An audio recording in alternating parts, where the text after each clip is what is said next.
संयुक्त वाक्य compound sentence, जिन वाक्यों में दो या दो से अधिक वाक्य स्वतंत्र रूप से समुच्चय बोधक द्वारा जुड़े हों, उन्हें संयुक्त वाक्य कहते हैं। मनीष पढ़ रहा है लेकिन उसकी बहन सो गई है। कुछ बच्चे खेल रहे हैं और कुछ बच्चे बैठे हुए हैं। ऊपर के वाक्यों में एक से अधिक वाक्य स्वतंत्र रूप से लेकिन तथा और समुच्चय बोधकों द्वारा जुड़े हुए हैं। ऐसे वाक्य संयुक्त वाक्य कहलाते हैं। इन्हें अलग करने पर दोनों वाक्य स्वतंत्र हो जाते हैं। मिश्र या मिश्रित वाक्य कॉम्प्लेक्स सेंटेंस, जिन वाक्यों में एक प्रधान वाक्य हो तथा अन्य वाक्य आश्रित या गौण हो, उन्हें मिश्र या मिश्रित वाक्य कहते हैं। चोर आसानी से घर में घुस गया क्योंकि घर का दरवाजा खुला रह गया था। पौधे सूख रहे थे, इसलिए माली पौधों को सींच रहा है।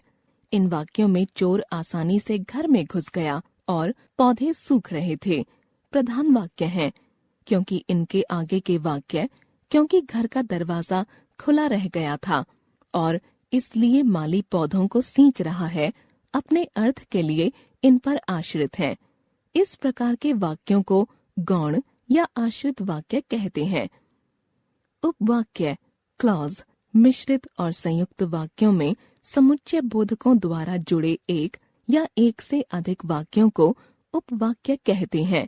उपवाक्य दो प्रकार के होते हैं, स्वतंत्र उपवाक्य, आश्रित उपवाक्य।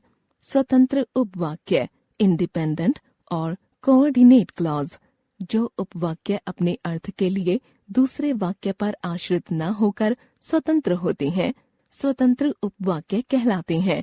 जैसे महेश धनी है परंतु उसका भाई निर्धन है। तुम चले जाओ या बैठ जाओ। इन वाक्यों में परंतु और या से जुड़े दोनों वाक्य स्वतंत्र हैं, अतः ये स्वतंत्र उपवाक्य हैं। स्वतंत्र उपवाक्य और या तथा किंतु परंतु आदि अव्ययों द्वारा जुड़े होते हैं।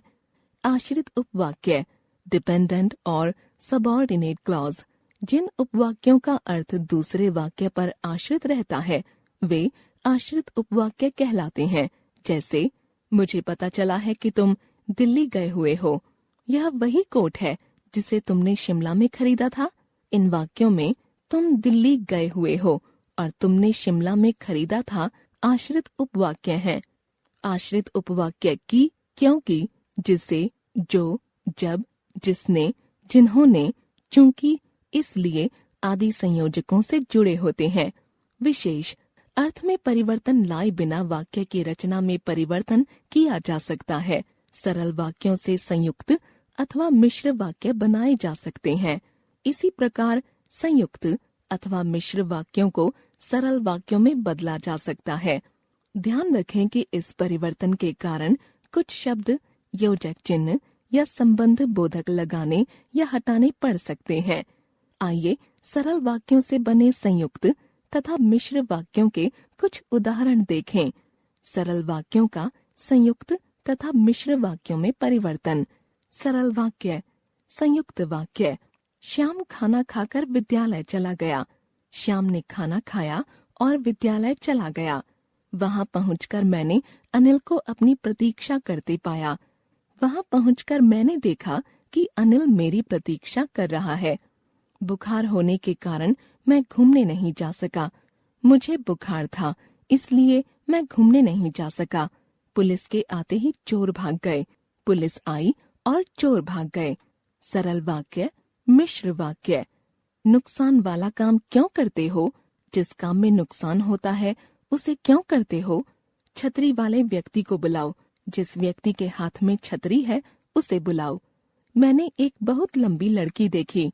मैंने एक लड़की देखी जो बहुत लंबी थी।